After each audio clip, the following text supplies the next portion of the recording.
Magandang po. Opo, magandang gabi po kuya. Yan. Magandang po, ma'am. Opo, buti po kayo ay isa sa napili dito sa Windra Tarot serye. Kaya umpisahan na natin. Sige po, maraming salamat po sa pagkakataon na mapagbigyan na mabasa yung aking kung ano man ang nasa guide sa aking palad. Kung negative man o positive, at least ay magkaroon ako ng ideya baga. Sige po. Welcome po kuya sa ating Windra Tarot serye. Ikaw po ay napili, kaya ngayon po tayo ay magtatarot. Kung ano man po ang mabasa dito sa ating tarot, tanggapin. Kung pangit, itapon. Kung maganda is pag-ayusin pa. Ngayon, dahil kayo po ay napili at willing kayong i-participate sa buong mundo, ang ating tarot, congratulations po, mag-i-start na po tayo. Bigay niyo po sa akin ang buong pangalan, apelyido, birthday. Kinakailangan po ito ay nasa baptismal nyo na rehistrado. Sige po. Sa buong...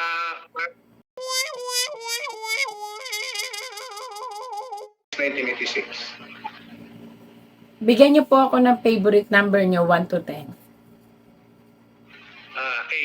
8. Nako, ayon po sa inyong numero na napili, paulit-ulit lang po ang problemang pumapasok sa inyo kasi kayo rin po ang may dahilan.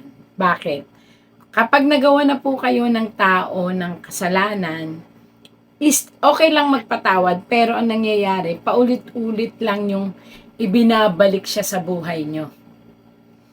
Kaya ang dami pong misfortune na dumarating sa buhay ninyo kasi nagsasama kayo at umaakibat kayo ng mga tao na alam nyo hindi na pwedeng pagkatiwalaan pero still nakikipag-banding kayo. Mahilig po kayo kasi ng hayain na lang. Bahala na si God. Which, okay sana yon. Pero, sabay iwas na lang dapat kasi nagkamali na po eh. Tapos, ang hilig yung mangolekta ng problema. Problema ng kapatid, problema ng pamangkin, problema ng kamag-anak. Kinukolekta nyo. Kolektor ho kayo ng problema. Tapos, saka nyo sinasala. Nag-ano na siya, nagmamanifest na siya sa kamay nyo. Yung po yung pangalan nyo at birthday nyo at number nyo. Tama, mali ko yan.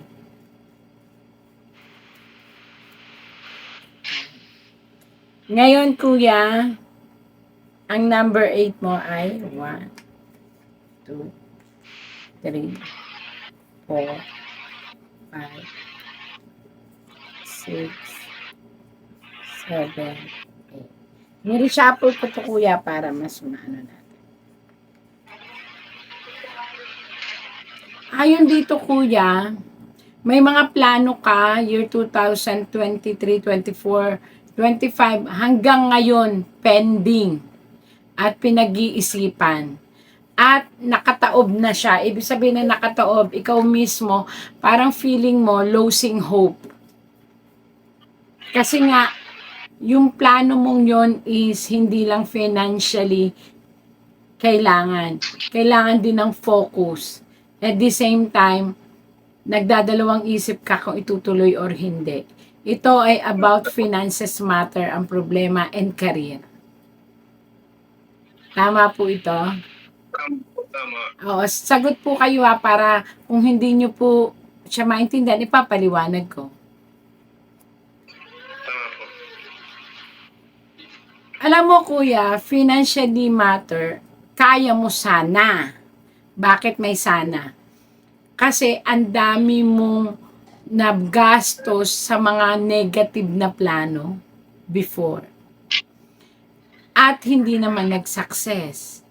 Naubos ang pera na tunaw. Tama po. Pero sabi nga, habang may buhay, wag daw po kayong ma-lose hope. Kaya bata ito nakabaliktad, ibig sabihin, meron pa naman kayong pag-asa at may hinihintay pa po kayo na malaking pera. Yung malaking perang yun, I don't know kung manggagaling yun sa dating career na kapag nakolekta ninyo ay magiging panimula. Alam mo ito, kuya, para may explain ko.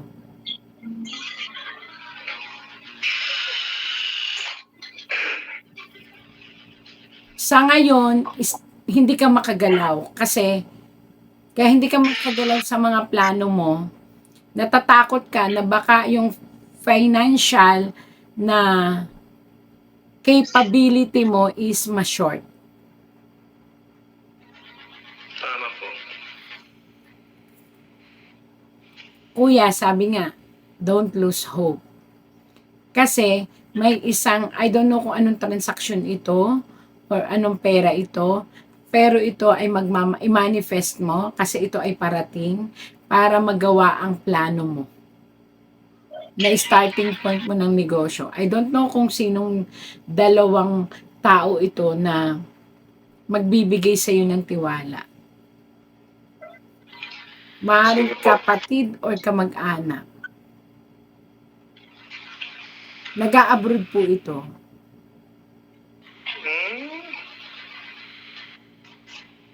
Maaaring naghihintay siya na lapitan mo pagkatapos pag-iisipan and then afterwards tutulong. Kilala mo na to, kuya. Sige po. Kaya lang parang medyo mas may edad ka sa kanya. At nahihiya ka magsalita. Opo. May edad sa akin na ng kaunti. Pero nahihiya ka magsalita. Pride. Kuyas, eat your pride. Yun ang problema sa iyo, kuya. Yung hindi naman pride, pero talaga siguro mahiyain ka. Lumapit. Talagang tinitiis mo kahit anong mangyari. Pero swallow your pride para matupad ang pangarap mo.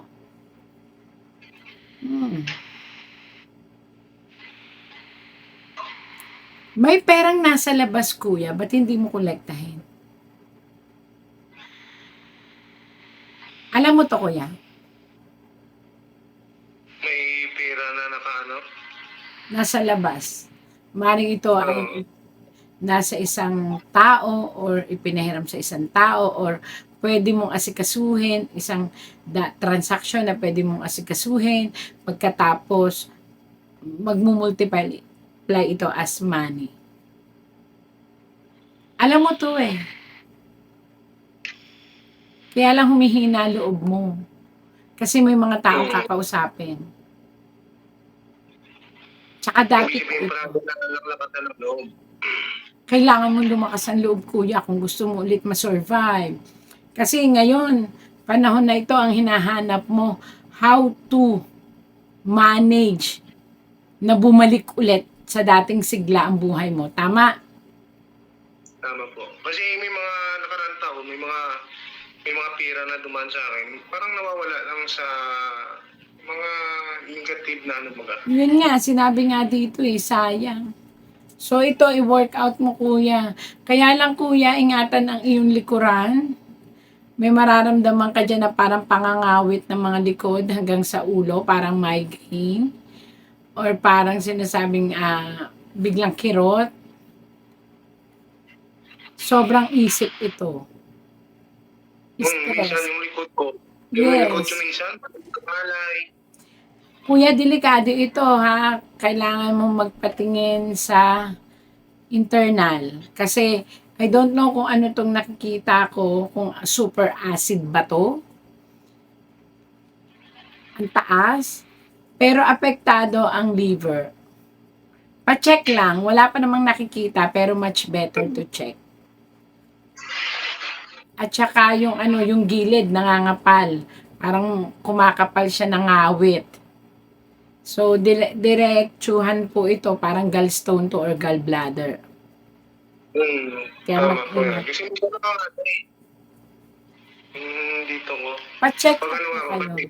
pa-check ako pag may time. Opo, kailangan nyo magpa-check up ha. Kasi Ayon dito po, yung part ng gilid ninyo in the right side, kumasama siya, lumilipat parang hangin. Lumilipat, minsan makirot, makapal. Tapos minsan nandun naman sa left side. Pero mas nag-accurate dito po eh. Naranasan ko yung minsan, yung dito yung biwang ko, minsan. Natayo lang ako dun sa, nangangalay. Kaya nga po, kailangan nating magpa-check. Maybe there is something wrong. Wala namang mawawala. Kasi sabi rin naman dito, para lang maagapan. And kuya, napapuzzle ka about your style sa buhay. Ikaw naman ay taong ma-responsible. Kaya lang, alam mo yun, marami kang hinahanap na yung paghahanap mo is magsasatisfy sa'yo. Kasi ang dami mong para kang Finding Nemo. Parang ikaw si Nemo, hinahanap mo yung sarili mo. Parang ganon. Yung po ang lumabas dito. Tama po, parang ganon. Kaya yun ang nagdudulot po sa inyo ng kalungkutan. Hindi lang financial matter, kung hindi yung ikaw mismo. Kasi parang andyan na yung saya, pero may kulang. May kulang at may kulang. Tama po.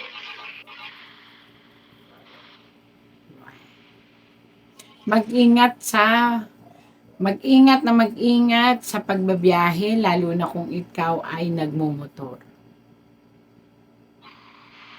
Mag-ingat. Kung ikay umaangkas sa motor, mag-ingat. Ha? Sige po. At saka, yung init ng ulo, kuya, bawasan. Oo, tama po yun. Sobra ka kapag nawawala ka sa katinoan kapag galit na galit ka na. Oo, tama po yun. Nagba-blackout ka, parang nagdidilim ka, parang gusto mo manakit. Sorry ha, kuya. Sinasabi ko lang to sa iyo. Kasi isang araw, baka hindi mo makontrol ang emosyon mo, makapanakit ka ng tao at magkaroon ito sa iyo ng negative impact. May tao kang kinagagalitan sa paligid mo. Naiinis ka sa style, malapit lang dyan. Alam mo ka, kuya. Kasi malapit din itong taong ito sa iyo, hindi mo gusto ang style niya. Parang alam mo yung parang easy go lucky, tapos kayo ang nagpo-provide ng problem, nagsusolve ng family niyo ng problem.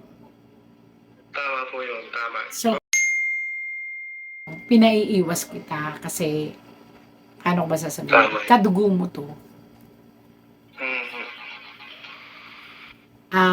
Hindi mo siya pwedeng kontrolin sa gusto mo. Kasi parang feeling niya, pinakikialaman mo siya. Pero galit ka dito. Nagtitimpi ka lang. So, kailangan mo nang itimpi, tanggalin na. Huwag mo na lang siyang tingnan or pakialaman.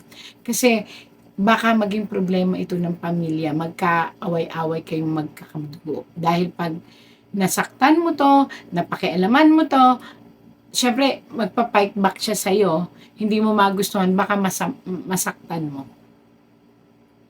Kilala mo to, be? Ay, kuya. Tama po.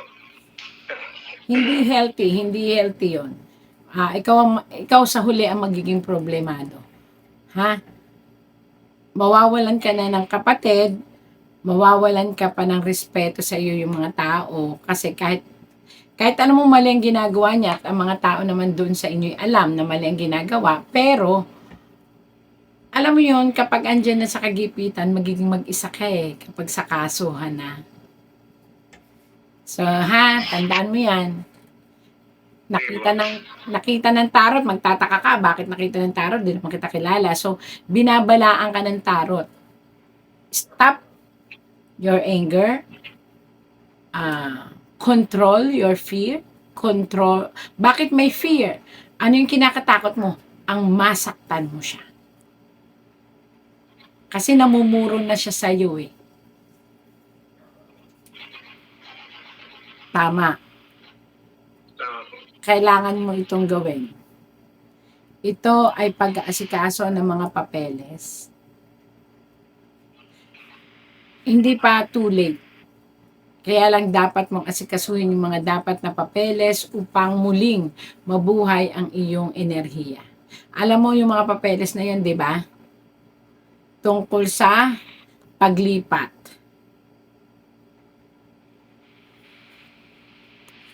Para maabot mo ulit ang karir mo. Kaya lang, ingatan ang health. Dito kasi lumabas. Ito, ingatan mo ang health mo. High blood, acid reflux, gout, over cholesterol, and I don't know talaga, may lumalabas talaga sa ano mo. Hindi ko alam kung gallbladder ito o fatty liver, slightly fatty liver. Na cost of, ang dahilan dahil mataas ang acid reflux. Oh, liwanag. Ito ay sa pamilya mo mismo. Ikaw ang liwanag ng family pero minsan, aminin na natin, may nalalagay ka sa peligro dahil sa sobrang prinsipyo mo. Tama po. Kuya, huwag kang magagalit pero ang sabi ng tarot, palaging gusto mo ikaw ang panalo sa usapin. Kasi yun ang gusto mong mangyari. Pero marami ang nasa paligid mo na uma-against dahil hindi yun ang gusto nilang mangyari. Na hindi mo tinatanggap kasi nga feeling mo you are entitled na sundin. Tama, kuya? Maprinsipyo. Napapansin mo yan? At napapagod ng tao sa paligid mong unawain ka. Lalo na ng taong malapit sa iyo sa puso mo. Sana bigyan mo ng time na kilalanin mo rin yung mali mo. Lahat naman may mali. Pero kinakailangan maging entitled ka to open para sa usapin. Hindi yung i-close mo yung door mo kasi may emotional ka. Hindi ko naman sinasabing mataas ang pride, pero ikaw yung tipo ng taong ito yung gusto kong gawin mo to. Demandable ba?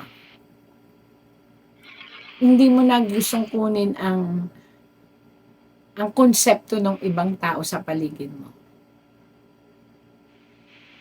I-save mo to. Kasi kayo lang naman ang ang kasama. So, para maging sweet and harmony ulit. Kulang ka na ng sweetness and kulang ka na rin ng time. Kasi puro pag-iisip, although lagi ka namang nandyan.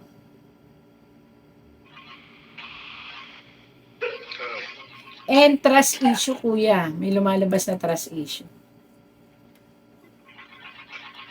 I-fix mo to, kuya. Itong trust issue na to.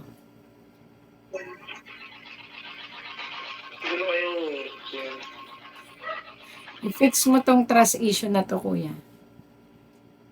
Para lahat maging maayos. Lahat ng sinabi ng tarot sa iyo ay tungkol sa iyong sarili dahil yun ang gusto mong malaman. Kasi nalilito ka sa sarili mo. Bakit inaabot mo na hindi mo pa maabot-abot? Ginagawa mo naman ang lahat pero parang laging kulang lalo sa mga bagay na pangarap mo. Kasi nga dahil dun sa attitude. So, ang sabi ng tarot, change the attitude and, ayan and the good karma will follow.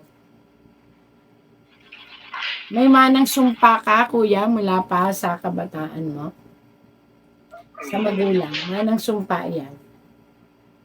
So, tanungin mo ang iyong pamilya, bakit sino ang nagsumpa? Ito ay agawan sa lupa ng matatanda. Ikaw ay nasa generation nun. Kaya palaging may failure pagdating sa emosyon. Malakas ang iyong strong personality and may third eye ka. Kaya lang yung third eye mo ay hindi mo pinaniniwalaan. Isang miyembro ng pamilya ang manggagamot. Sa father and mother side mo. Ninuno mo. So, mayroon ka ring psychic ability. Kaya lang, humahanap ka ngayon ng justice tungkol sa mga kamag-anak na tumalikod sa'yo. Sino to, kuya?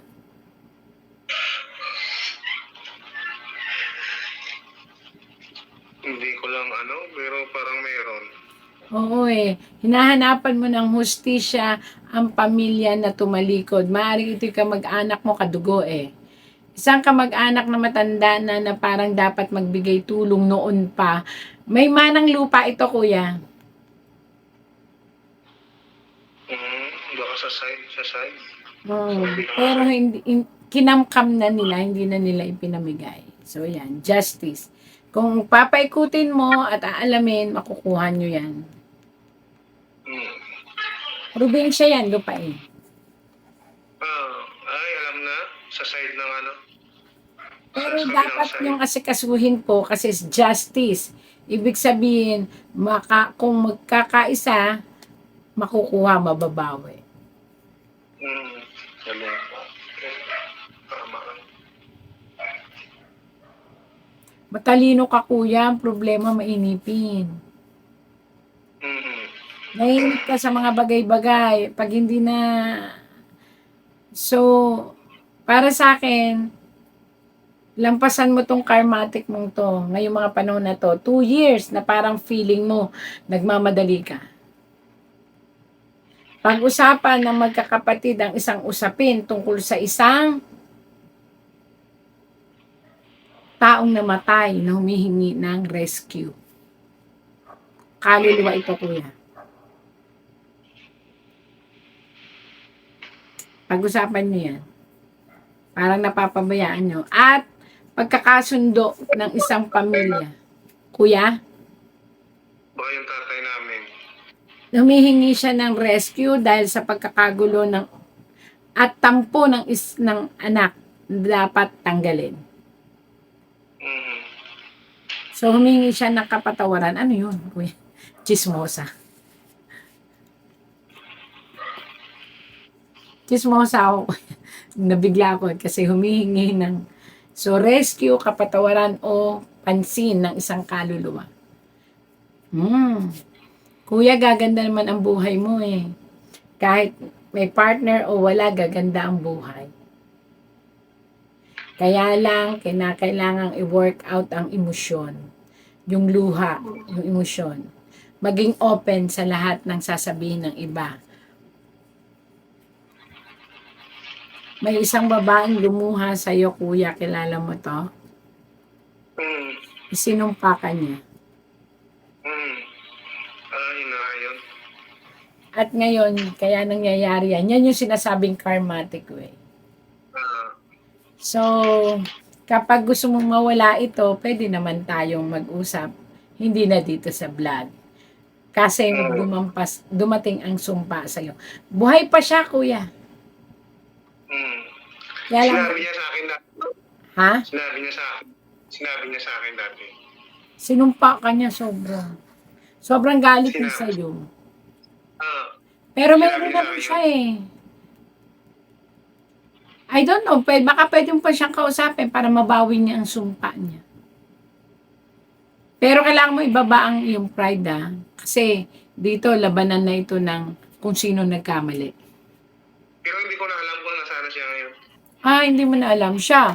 Pag gusto mo matanggal ito, kontakin mo na lang ako para sa rito wala ang... Nag-help kami ng ganun para tanggalin ang sumpa. Nasa sayo yun. Okay? So ngayon, so ngayon, yun ang hadlang sa pag-asenso mo. Ngayon, alam mo na.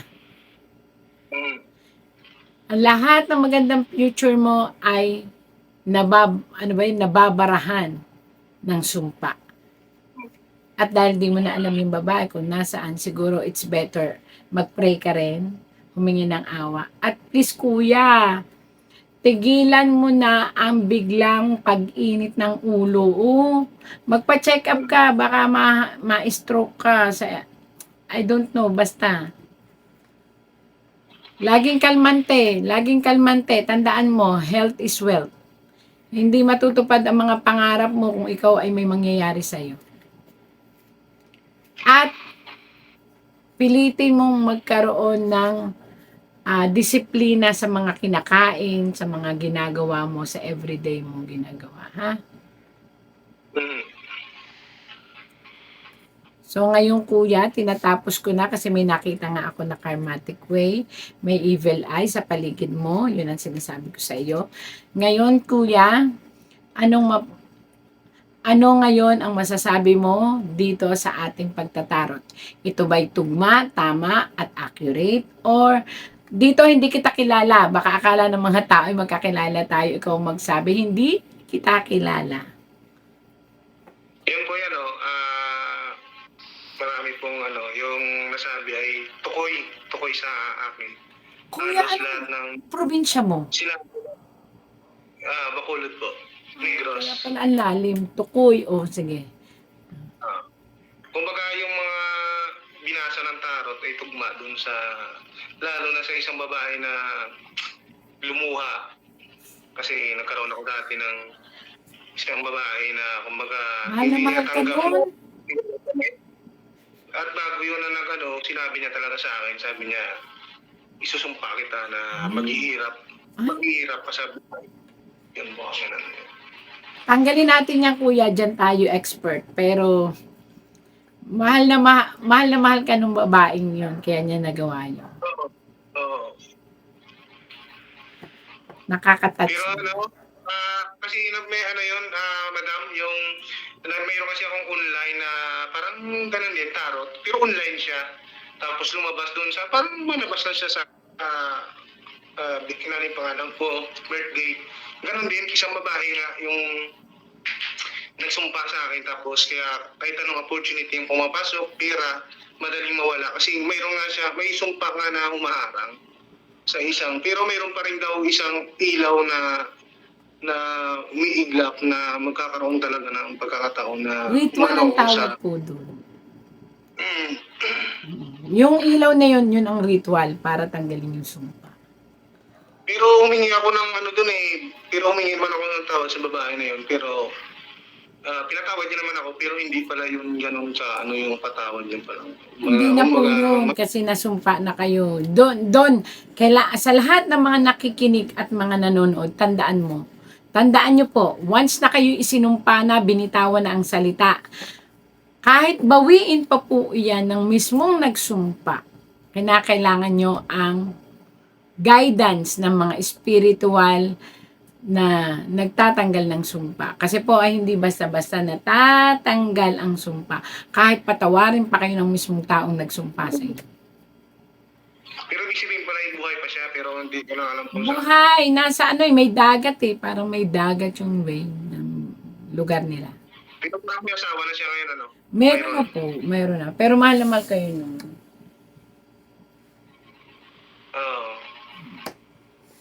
Approve kuya. Lumabas nga yung madam, pagka mayroong time, ako dyan, cleansing, kasi parang ang bigat niya ng Sige po, parang message lang po kayo. may mataba nga na parang kahit nandito mabigat, kahit saan ako pumunta, mayroong parang mabigat yung Ramdam niyo, kasi yun po yung sinasabi natin na karmatic. Di ba nakita naman ng tarot, nagtaka nga ako, bakit may karmatic?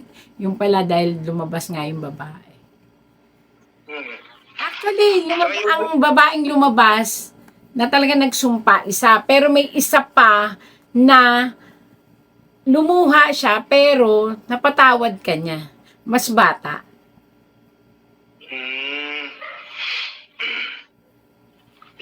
Yung sinasabi niyo kasi nagsumpa, mas matanda sa akin yun. Oo, pero yung isa, mas bata. Lumuha din. Masyado kong mabili ang ng kuya. Aura. Kaya kailangan one at a time. Isa lang ang puso.